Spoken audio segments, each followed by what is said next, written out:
Welcome everyone, my name is Fist Truck. A few months ago, I put up a video called How to Punch an Elden Ring. At the time, I think I had 49 subscribers or something close to that number. That video, for me, blew up big time, and I'll be assuming that most people who have found this channel found me through that video. The question that got asked the most in the comment section was, hey, what stats should I prioritize, or how should I build this out throughout the game? Now, when I make these build guides, that punching one very much included, a lot of them are focused on how early you can get these things done, so that's why you'll see in the How to Bloodborne video, I tell you to get the medallions instead of going through the ruin-strewn precipice, because at the beginning of the game, trying to go through that cave will be an absolute fucking nightmare. That was the same approach I took with the How to Punch video. It was how to have some good-ass punching within the first hour or two of playing the game if you know where you're going. Needless to say, that video was significantly more successful than I would have ever thought any of my videos would be, and I've been really meaning to make a follow-up to that video for a long time, ever since I streamed an entire playthrough of it over at twitch.tv/fisttruck. And for the most part, a punching playthrough is really fun, has its challenges, and some things that are easier with it. But that's what I'm going to get into in today's video. But before we get into that, make sure to like, comment, subscribe, all that good shit. And without further ado, let's get into these weird transitions.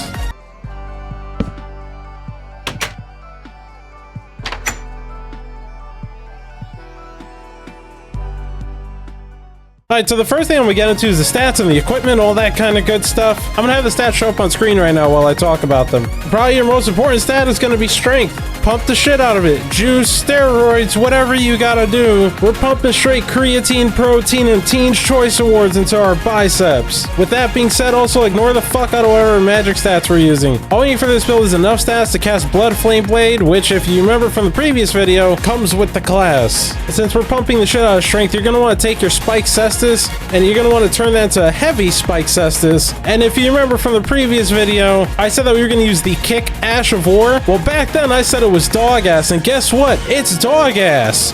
Get rid of it and replace it with Endure. Why? I'll get into that later. As an aside, it doesn't have to be Endure, it can really be whatever you want here, but Endure is going to be there for a specific reason. When it comes to equipment, it's exactly the same as what was in the last video. I really tried keeping this as close as possible to the original video, except back then I only had one talisman slot. Guess what? We have two now. So with that, I took the Claw Talisman because jumping attacks fuck. I got the Ryan Wing Sword insignia by completing Millicent's questline, and lastly, I put on the Dragon Crest Great Shield Talisman because a 20% increase to physical damage negation when we're practically fucking naked makes a big difference. However, if you carry this into New Game Plus cycles, that's gonna really stop mattering at all, so you might want to replace that with something like Millicent's Prosthesis. And back on the subject of being naked, the reason why I stayed that way is, aside from keeping it close to the original video, that blue Dancer's Charm gives a crazy fucking attack boost. It's no joke. I'm pretty sure that thing carried the playthrough. Yeah.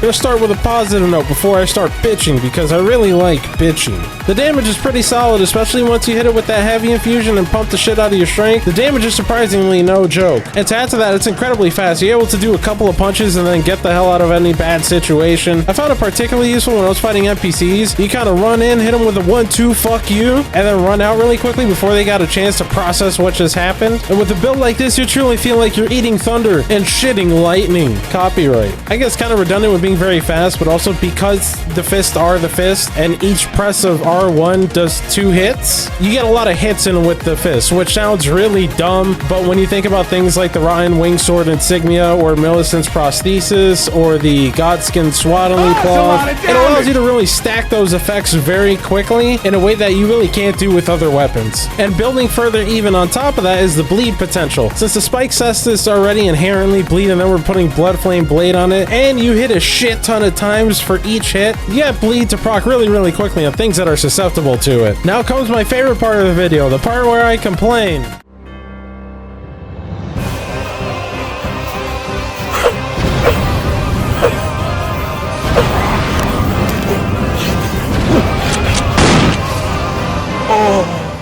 every complaint is probably gonna be her, no shit. But guess what? I'm gonna say it anyway because I need to get this shit off my chest. First, you're butt-ass naked, so you die easily. Not only that, it takes a really long time before you get that Dragon Crest Great Shield talisman. So you'll be made out of paper for pretty much the whole playthrough. See every single video I uploaded about this build beforehand. Every single video shows me dying at least once. Furthermore, since we're naked, we really don't have any poise, and even if you decided to put on that one talisman that gives you poise, it's not enough to really save your ass. You will get comboed, gangbanged, and mollywopped constantly. It'll get to a point where you're constantly looking if there's a black leather couch somewhere around you because of how badly you're getting fucked. Next, considering how easily we get staggered, it's a shame we can't do the same thing to the enemies. For small enemies, it's really not that big of a deal. Yes, you can stagger them, but for your big armored enemies, they kind of don't give a fuck. They will just muscle through everything and then fucking smack you in the face. If you're someone like me whose favorite weapons are like the big Unga Bunga sticks, not just clubs, but just any sort of big ass weapon that staggers really easily, this is a big departure from that. A shitty departure. Lastly, and easily the worst one, and what I alluded to in the intro to this section, is the range. I've had other people comment about this in previous videos about how terrible the range is. Now let me talk about the range of fists. Fists are made out of your hands. They can only go as far as your hands can, which sounds really dumb, but obvious. However, there are some enemies where you are just locked onto them. I'm looking at you, bootleg asylum demon, where you're locked onto them, practically kissing their fucking cheeks, and when you swing, your guy's like, you miss every hit, so you have to start relying on the jumping attacks to actually do the damage. That happens a lot, especially with big enemies, which is incredibly obnoxious, and then even when you're fighting regular enemies, you think you're about to combo them, and they back up like 2 inches away from your fist, and the guy's like, and then they just smack you, and once again, you just get stun locked to them. You're like, ha, this is happening to me right now. I love it! You take all the previous issues I had with this, and honestly, that's fine, but the range thing is really fucking annoying. Like, you know it's not gonna have any range when you start doing it, but, like, you really don't know until you do it.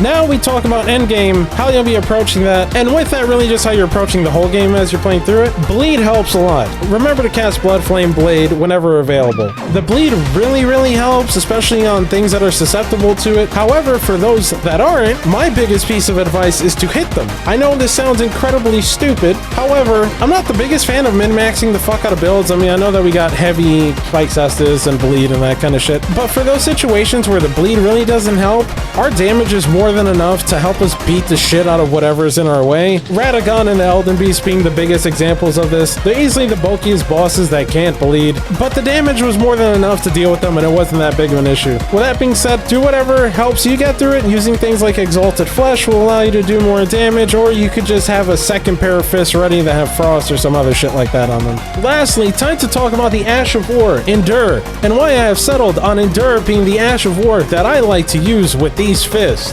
Millennia is a fucking diaper. Why? Because that bitch is full of shit. There, I said it. I hate Millennia as a boss, but I enjoy fighting her. It's a weird kind of dichotomy there. With that being said, I'm pretty confident in being able to dodge pretty much all of her attacks, aside from one. You know the one. We all know the one. I call it the blender. The game calls it waterfowl dance. It's fucking dog ass. That move is caca. And as you can see in this video over here, pretty much every single time I died, maybe aside from 2 or 3, was from that same fucking move.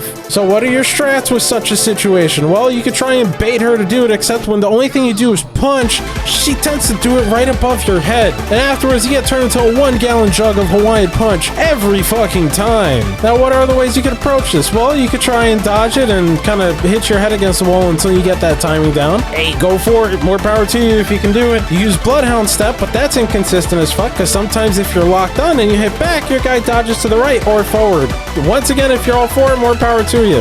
The most consistent and least effort strat that I found to deal with this specific move is to just use Endure. If you see she's about to do it above your head, just fucking flex on her. You take the hits like a fucking champ, especially coupled with the Great Shield Talisman, and you're able to just take that first flurry of blows like a fucking god and then dodge through the rest of it like normal. How good is Endure? After I did a little bit of testing, the very first attempt that I made with Endure on, I beat the shit out of her. I know this is a lot to get into over one boss, but I know everybody likes to fight her, so this is my warning to those that do, use Endure or you'll probably die. Also, aside from Endure, as a whole, you could go with whatever Asher Warrior you prefer. However, I find myself never really using them. That's just how I've always played these games ever since Dark Souls. It is what it is. For example, this person right here recommends that you could get the Barbaric Roar Asher Warrior along with the Roar Medallion. That might help as well, however, I haven't tried it out personally.